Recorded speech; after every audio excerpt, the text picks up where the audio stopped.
왔습니다. 은덕입니다. 오늘 살펴볼 모형은 센티넬 라이오봇 바이사가입니다. 이 제품은 소체 자체가 샵 한정이에요. 그래서 직구를 강제하는 그런 제품입니다. 이번 건은 슈로데를 정말 좋아하지 않는 이상, 그러니까 머리가 웬만큼 깨지지 않은 이상 선뜻 손이 안 가는 그런 제품이라고 볼 수 있는데, 제가 아는 지인 중에 슈로데 엄청 좋아하는 악귀 같은 닌겐이 있습니다. 제르토이라고. 그 제르토이조차 이건 안 사더라고요. 저는 슈로데를 좋아하는 것도 맞지만 앞서 나온 소울게인이 너무 마음에 들었고, 무엇보다 센티넬에 대한 믿음이 커서 구매를 해봤습니다. 그럼 바로 개봉해보죠. 자, 바이사가 드디어 왔네요. 박스는 작네요. 저번에 살펴봤던 저기 소울게인 박스보다 작은 것 같아요. 매뉴얼부터 한번 볼까요? 매뉴얼에 이렇게 망토 착용법만 따로 나와 있는 게 있네. 바이사가 구성품, 가동 포인트 이런 게 적혀 있네. 어깨 외장이 빠지고, 매뉴얼만 봤을 때는 그 소울게인이랑 그냥 소체가 완전히 똑같네. 거의 100% 똑같습니다. 그냥 몸체 자체는 완전히 똑같네요. 무장만 다른 수준인 것 같습니다. 그렇지, 크게 달라진 게 없으니까 이렇게 발매가 빨리 된 거겠죠. 망토를 꺼내려면 베이스를 또 꺼내야 되네. 일단은 다 꺼내고 파츠를 하나씩 살펴보죠. 자, 이렇게 모든 파츠를 다 꺼내봤고요. 굉장히 심플합니다. 저번에 소울게인 살펴볼 때도 그랬지만 이 제품도 파츠가 많지는 않아요. 베이스, 거치대 뭐 이런 것들을 제외하면은 거의 없습니다. 네. 베이스 뭐 이런 거는 똑같아요. 근데 여기서는 지금 이게 하나만 들어있다는 거. 베이스 플레이트 완전 동일합니다. 분리되는 기믹도 똑같고, 4조각으로 분리되고, 가운데 사각형 베이스 모두 동일합니다. 그리고 투명 지지대가 여기는 들어있어요. 투명 지지대는 이제 투척용 나이프와 같이 쓰는 지지대거든요. 이렇게 이제 위에 껴갖고 사용을 하는 겁니다. 그리고 투척용 나이프를 결합이 가능해요. 이렇게 이제 액션 포즈를 할 때 앞에다가 이렇게 거치할 수 있게 해주는 파츠입니다. 또 이제 투척용 나이프 전용 파츠가 또 하나 있는데, 부채꼴 모양처럼 생긴 투명 파츠가 하나 있어요. 요거는 어떻게 쓰는 거냐면은, 투척용 나이프를 보면은 앞에 이렇게 클리어 파츠 부분이 이렇게 빠지거든요. 빠지면은 여기다가 이렇게 결합을 해주는 거예요. 이런 식으로 3개 다 결합하면 이런 느낌이 되는 거예요. 자, 요거를 그럼 어디다 쓰느냐? 바이사가 손바닥에 보면은 조인트가 있어요. 여기다가 이렇게 껴주는 겁니다. 이런 식으로 손가락 사이사이에 넣어주는 느낌으로 이렇게 장비할 수 있는 파츠입니다. 그리고 베이스 조인트죠. 소울게인이랑 마찬가지로 고관절 쪽에 있는 파츠를 바꿔 껴서 조인트를 만들어주는 거예요. 그리고 그 울버린 클로 같은 게 있는데 6개거든요. 한 손에 3개씩. 형태는 모두 똑같은데 조인트 모양이 다르더라고요. 조인트 보면은 기역, 니은 그냥 네모난 거, 이런 식으로 되어 있어요. 그래서 조인트가 다 다르기 때문에 아무데나 맞지는 않는 그런 구조입니다. 바이사가 여기에 흰색 파츠가 보이죠? 이렇게 빼주면은 빼줄 수가 있습니다. 이렇게 조인트가 드러나죠? 다 맞는 구멍이 있습니다. 이런 느낌이에요. 그리고 오대검, 거의 뭐 핵심 키 아이템이죠. 멋있습니다. 오대검은 이제 조인트가 2개가 있어요. 검집에 다는 조인트가 있어요. 이 조인트는 다 손바닥에 결합하는 조인트입니다. 이런 식으로 해서 조인트를 껴줄 수 있습니다. 손바닥 조인트에 딱 껴주는 거예요. 칼집을 이런 식으로 쥐게 되겠죠. 그리고 오대검을 뽑을 때는 이 검 막 부분을 좌우로 당겨서 거리를 벌린 다음에 옆으로 살짝 벌려주고 싹 빠집니다. 이야, 멋있죠? 와우, 기가 막히네. 검집과 오대검. 이야.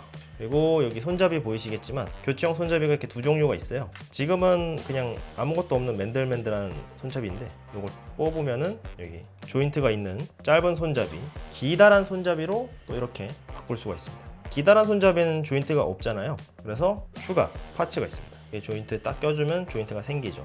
위치 조절도 가능하게끔. 이렇게 이제 파츠는 이게 다고, 정말 멋있죠? 망토를 껴주는 조인트가 저기 여기랑 여기, 그리고 이 조인트 보이죠?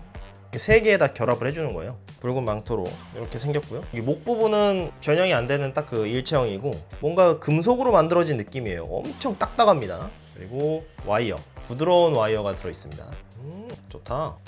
좋다. 자, 한번 껴볼까요? 매뉴얼에는 엄청 주의하듯이 딱 되어 있는데 이게 끼기가 어려운가 보죠? 한번 제가 껴보겠습니다. 망토를 완전히 뒤집어 까갖고 끼라는 식으로 되어 있더라고요. 고개를 좀 숙여서 꼈는데 확실히 이게 약간 이 금속이 뭔가 아구가 딱 맞는다기보다는 밀어넣고 딱 눌러야 돼요. 그래서 살짝만 위로 툭 하면 그냥 폭 빠질 것 같거든요. 그런 느낌입니다. 자, 한번 소체를 디자인을 한번 살펴보죠.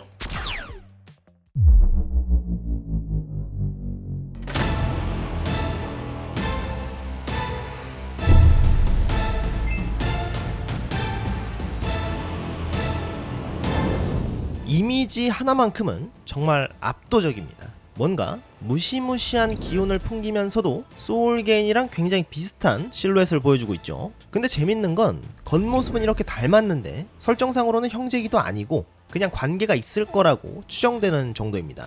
그래도 이렇게 딱 놓고 보면 아무리 봐도 거의 같은 기체 같아 보이긴 해요. 외형은 칠흑의 기사를 떠올리게 합니다. 소울게임보다 훨씬 더 짙은 청색이 눈에 띄고 가슴이랑 어깨에 박힌 녹색 렌즈 파츠는 소울게임처럼 블랙라이트에 반응하는 소재로 만들어져 있습니다.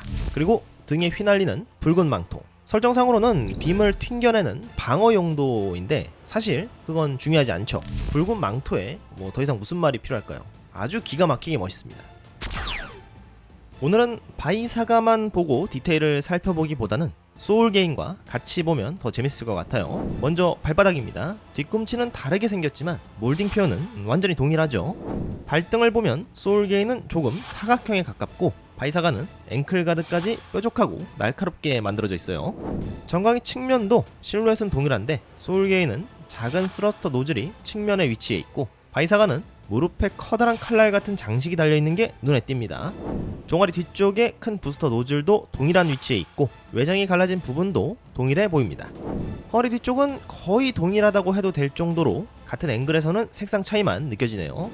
등 뒤 역시 언뜻 보면 완전히 같아 보이는데 큰 차이점이 하나 있습니다. 소울게인은 몸체와 어깨 사이에 파츠가 하나 더 들어가 있어서 실질적으로는 바이사가보다 프레임이 조금 더 넓게 되어 있습니다. 정면에서 봐도 몸체는 거의 쌍둥이나 다름없죠. 바이사가의 어깨 외장이 소울게임보다 더 길게 빠져 있어서 실루엣에서는 큰 차이가 느껴지지 않습니다. 주먹은 손목 가드 유무에 차이가 있고 소울게인이 격투기체인 만큼 더 크고 단단해 보이긴 하지만 구조나 장식의 배치는 거의 동일합니다. 앞쪽에서 보면 주먹의 묵직함 차이가 확실히 느껴집니다. 소울게인 헤드 역시 멋집니다. 전시해 두고 매일 보긴 하지만 다시 봐도 정말 멋있네요. 바이사가 헤드는 좀 더 지린다는 표현을 쓰고 싶습니다. 저는 개인적으로 소울게임보다는 이 흉악한 이미지의 바이사가 쪽이 더 마음에 듭니다. 아주 좋네요. 그럼 가동 포인트를 한번 살펴보겠습니다. 먼저 헤드입니다. 뿔이 날카롭지만 걸리는 것 없이 회전이 가능합니다. 숙이고 젖히는 것도 되고 목관절을 당겨 빼면 가동 범위가 더 늘어나죠. 어깨 외장은 탈착이 가능합니다. 축관절과 볼 조인트로 위치를 조절할 수 있고요. 팔은 크게 들어올릴 수 있습니다. 어깨와 몸통 쪽에 관절이 따로 있는데 몸통 쪽은 볼 조인트라서 팔을 폭넓게 움직일 수 있습니다. 그리고 저 부분이 회전하면서 팔을 돌릴 수 있게 됩니다. 어깨 외장 바깥쪽에도 가동 부위가 있고 안쪽 연결부에는 여러 축관절이 섞여 있어서 위치를 더 자유롭게 배치할 수 있는 구조예요.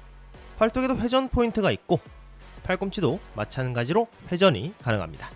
팔꿈치는 이중 관절이라 외장이 맞닿을 때까지 접히죠. 손목도 볼 조인트라 자유롭게 움직일 수 있습니다. 손가락은 전지가동 손이고 다른 액션 손이 없어서 불안했는데 전지가동 손이 정말 좋네요. 점점 발전하는 느낌입니다.